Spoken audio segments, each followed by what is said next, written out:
Hello there, you amazing viewers and subscribers, and welcome to a new Doctor Who Top 10. So in this Top 10 video, I'm going to be talking about my Top 10 companion departures. Yes, in this video, I'm going to be talking about my 10 favourite companions that depart the TARDIS, my 10 favourite Doctor Who scenes of the TARDIS team, one leaving the other. Now, we always know at the end of this episode, it is always down to the Doctors and their beloved TARDISes. No matter which Doctor you watch, you do have some emotional endings to some of the companions, like Susan, Ian and Barbara, Vicky, Stephen, Katrina, Sarah Kinder. We have Dodo, Ben, Polly, Jamie, Victoria, Zoe, Liz Shaw. We have Joe Grant. We got Sarah Jane Smiths, Harry Sullivan. We have Leela, K9 Mark 1, K9 Mark 2, Romana 2, Adric Nissan Tegan, Tarlo, Chameleon, which the Doctor does end up killing. Also down to Mel, who is the last companion departure we see on screen. Then, of course, going into who we have Rose, Martha, Donna, the Amy and Rory Pond. We also have Clara, we have Bill Potts, and, of course, Graham and Ryan. So let's dive into my top 10 companion departures. So in number 10, it is Leela's departure. Now, this one for me nearly did not make it on the list, but because it comes out so suddenly, even though Louise Jamison's contract was coming to an end anyway. So to end off this story on Gallifrey, Leela stays to go and gets married to a Time Lord, really, who basically they end up falling in love during a Santaran invasion, especially when the Vardans try to invade Gallifrey at the same point. And the Doctor ends up destroying the Great Barrier with K9 Mark 1.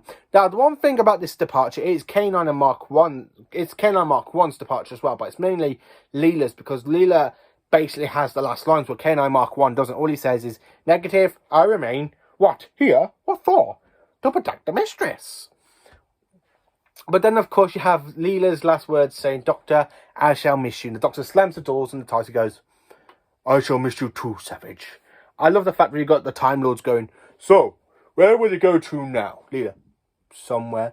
Meow. Especially when you got Tom Baker pushing out the box of K9 Mark 2. I do enjoy Leela's departure a little bit. I think she deserves a better ending, but at least we got a departure instead of having her being killed off. So in 9th place, it is Donna Nobles. Yes, unfortunately, I had to put Donna Nobles in 9th place, even though it's sad the Doctor had to wipe her memory, and the Doctor. It's still a bit of a sad ending for Donna, but having your mind wipe can be so much effective. I remember having a little bit of a tear at this point, back in 2008 at this point, watching her lose all her memories because the Doctor had to wipe her memory of him, the TARDIS, everything they did, everything they fought against. So everything they did, like with the Ood, the Polyvilia, the Rachnos, anything you can name off with the Doctor and Donna, like the big giant wasps, the Davros and the Daleks, her memory had to go. And it's just one of those sad endings, especially when you got David Tennant taking off his jacket, looking pretty sad in the TARDIS because he's lost another companion. Which is one of the most departing Doctors for me, because that scene just really hits you right here in the chest. Because it is a sad ending. Not as much as Rose's, but Rose is very high up on this list, even though I don't really like the kind of love story they had with David Tennant with Rose, but even though it's a good story. So then, of course, in 8th place, I have put Ian and Barbara's departure. Now, this comes from the end episode, episode 6 of Doctor Who The Chase. Now, after the Daleks were defeated during the chase, the Ian and Barbara decided to want to go back by using the Daleks' time machine, even though the Doctor is there arguing with them, saying, no. You kind of have Vicky talking to the Doctor around, so he goes, very well, I will show you, and I will show you how to destroy this time machine as well. And then, of course, it's Doctor and Vicky's scene that really hits you when you see Ian and Barbara have made it back, but they haven't made it back into their own time. They made it out 2 years. They made it back within 2 years. They left in 1963 and got back in 1965. So how were they going to explain their kind of disappearance for over 2 years? We just don't know. So yeah, Ian and Barbara's is number 8. Number 7. Now, this one is Rose's ending. Even though the reason it's not the lowest, it does have some emotional stuff in it. Like when you got Rose saying, oh, I love you, and the Doctor just goes, this is my last chance to say it. Rose Tyler. Now, Rose's departure wasn't really expected. I thought she was going to go off, leave the Doctor, say, oh, I picked Mickey over you, bye-bye, Doctor. The Doctor will go, fair enough, I'm just a Time Lord, don't need no human crushes. That's the way I would have loved it to play out. But no, she gets pulled into a parallel universe. The Doctor burns up her son just to say goodbye to her, which makes no sense because the Doctor has never burnt up her son to say goodbye to any of his past companions, and Rose is the only one. What the hell? I mean, come on, you've got other great companions departure, and you just have the Doctor burn up the son to say goodbye to Rose. It's like, yeah. But her departure's good because she gets saved by her dad, which is why it's number 7. Number 6 on this list now. Now, this one I had to put because, one, it's not really an ending because they do meet each other again in the 5 Doctors, and then, of course, in School Reunion, and the 10th and 11th Doctors met her. It is Sarah Jane's departure. So, how does this one kick off? Now, this is out of the episode called The Hand of Fear, from episode 4, where you kind of got the Doctor getting a message from Gallifrey, which turns out to be the Master, pretending that something's going wrong. He's getting a call from Gallifrey. So while the Doctor is there saying to Sarah, he goes, I can't take Sarah to Gallifrey. And then when Sarah says, I am going home, and he literally, after she has a paddy, the Doctor just goes, how do you know? What? I've had a call from Gallifrey. Oh, come on, this is Gallifrey. I can't take you with me, Sarah. And that really ending is where she goes, don't forget me. Oh, don't you forget me. Until we meet again, Sarah. And then she just walks out the TARDIS. The Doctor TV closes and Sarah goes, this isn't Croydon. This is the main this is the ending of her story run in classic Doctor Who, but because they brought her back with David Tennant's Doctor and Matt Smith's Doctor in the Sarah Jane Adventures and Doctor Who, so she does meet the Doctor again, even though the Doctor did say, until we meet again, Sarah, which they do. Which is why this is my 6th favourite companion's departure. Now, number 5. Adrex. Yes, this is Adrex's departure story. It's a shock. How is this a departure story, you say? Because he does tell the Doctor to leave him. He goes and blows up a freighter of Cybermen into the Earth to destroy the dinosaurs. Adrex sacrificed himself to save the Earth, and he deserves a bit more of a great, fantastic you know what I mean? Not many people in the fandom love Adric, but I'm one of the fans that really don't mind him. I like him with Tom Baker, I like him with Peter Davison, and I really think he deserved a better ending than being blown up by trying to stop the Cybermen from invading Earth in the freighter by crashing it into the Earth, by making it travel back in time to the dinosaur times and wipe out all the dinosaurs. Yes, as you can see, Adric is in my 5th spot because even though his death is one of the rare ones in Doctor Who history, but I just seem to enjoy it a lot more. Number 4, it is back into Modern Who now. It is Amy and Rory's departure. Yes, Rory doesn't really have much to do because he gets slapped in time by Weeping Angel when the Doctor comes out the TARDIS and Amy's there crying and she wants to go and be with her husband, and the Doctor's there trying to stop her, saying, please come back to the TARDIS, we will work something out. And then, of course, she tells the Doctor, saying, Raggedy Man, goodbye. Snaps back in time by the Weeping Angel, which leaves the 11th Doctor heartbroken, and he does have those tears in his eyes, which is something you don't really see often when the Doctor cries with a companion. Where we see it with Rose. Yeah, that one just...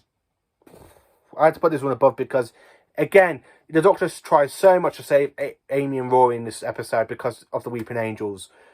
He tries to save them quite once. Then he tells them off when to sacrifice himself to break the time paradox. And then, of course, Rory gets that back in time, and then Amy follows him to go and bees with him. So Amy and Rory Pond is in 4th place. 3rd place, it is Jo Grant's departure from The Green Death. This one, for me, I really enjoyed.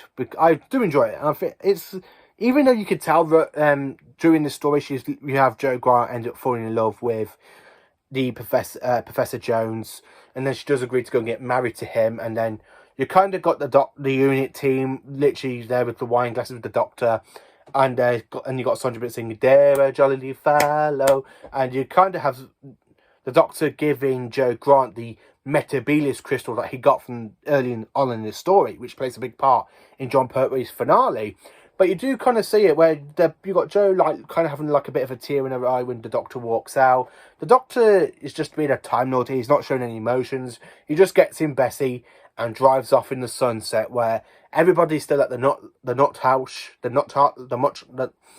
Lodge celebrating their Professor Jones and Jo Grant's engagement, where you've got the 3rd Doctor just driving off in Bessie, which leaves Jo Grant's departure untouched until we have her back in the Death of the Doctor in the Sarah Jane Adventures in series 4. But she still, her and John Pertwee and Katie Manning had such a great chemistry with each other, and it really does hit in this story, and it really does hit in this scene when you just see the Doctor just drive off in Bessie. And then, of course, now in number 2, my second favourite companion departure, Susan's. Yes, it is the original companions. It is the Doctor's granddaughter's departure. Now, she didn't really leave by her own choice. The Doctor decided to make that choice for her after he heard her confess her love for the human David. And he goes, "Susan, look at me, please. I double locked the doors. You can't get in." And she goes, "But Grandma, I belong with you. Not any longer, Susan. You're still my grandchild. And you always will be. But now, you're a woman, too. I want you to belong somewhere and have roots of your own, like any woman should do. With David, you might be able to find those roots. And believe me, my dear, your future lies with David, not with a silly old buffalo like me. One day, I shall come back. Yes, I shall come back. Until then, there must be no regrets, no tears, no anxieties. Just go forward in all your beliefs, and prove to me that I'm not mistaken in mine. Goodbye, Susan. Goodbye, my dear."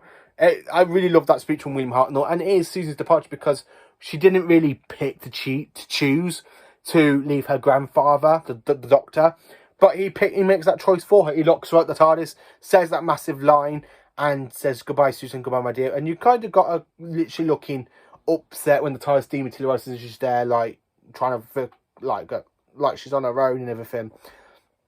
It's just a really sad departure, but Hartnell's performance just gives it away, and so does Caroline Ann. She just gives a great performance as Susan going away. So, number 1, my all-time number 1 companion departure. Who could it be? Are you sitting here wondering, scratching your head? So we've had Sarah Jane, we've had Jo Grant. This one for me, I have to say, even though she's a least popular companion, but I kind of do like her departure. It is Mel Bush from the 7th Doctor story, Dragonfire. Now, I really do enjoy Bonnie Langford's performance as Mel. And I really do like her performance in the story with Sylvester McCoy, where she's there telling the Doctor, when she's saying, "I suppose it's time." It goes, "Time? Funny business time. A quirk of all Kane's trips swerved by a quirk of time. No, I mean, it's time I should be going." "Oh," like that, and the Doctor and she goes, "But before going, no, there ain't no time now." And she goes, "No, I'm not going until I say my bit." And the Doctor goes, "There's no time now." And she goes, "You do? Oh, okay, I'm going now." "Yes, that's right, you're going. You're already gone. You're still here. Only just arrived. I haven't even met you yet. You know, it all quirks on the edge of time." And she goes, "Goodbye, Doctor." He goes, "I'm sorry about Mel. Think about me when you're living your life one day after another. Think about all in a neat little pattern. Think about the homeless traveller in his old police box, whose days are like gravy paving." And I like the fact that she goes, "Ace," and then she literally sets up the kind of like Ace coming the next Doctor's companion as well, which is why tomorrow I'm going to be doing the top 10 introduction stories to the companions. I really do like Mel's departure, even though we don't really have enough stories with Mel. We have 2 stories in Trial of the Time Lord. Then we've got these 4 stories for Sylvester McCoy, so in total she's got 6 stories with these 2 Doctors. Not many people do like her departure, but I'm just the one that actually kind of enjoy it, because even though people think Bonnie Langford as Mel is terrible, I'm one of them. She does, in season 24, she does progress a lot, where in season 23 she doesn't. I really don't like her with Colin Baker, but with Sylvester McCoy, I actually do like it, apart from Time and Irani, where she's there screaming all the time in Time and Irani and Paradise Towers. Well, she screams in all of them, really, but I really prefer her with Sylvester McCoy, because her and Sylvester McCoy have great chemistry, where I think Bonnie Langford and Colin Baker didn't really have that much chemistry. If you sit down and listen to the Big Finish stories, they have the chemistry, but on screen they don't. So, what are your 10 favourite companions' departure? Are they like mine, or are they not like mine? Let me know in the comments. Please do like, subscribe and share, and join me for more Doctor Who awesomeness on this channel. Have a great day, and carry on being magnificent.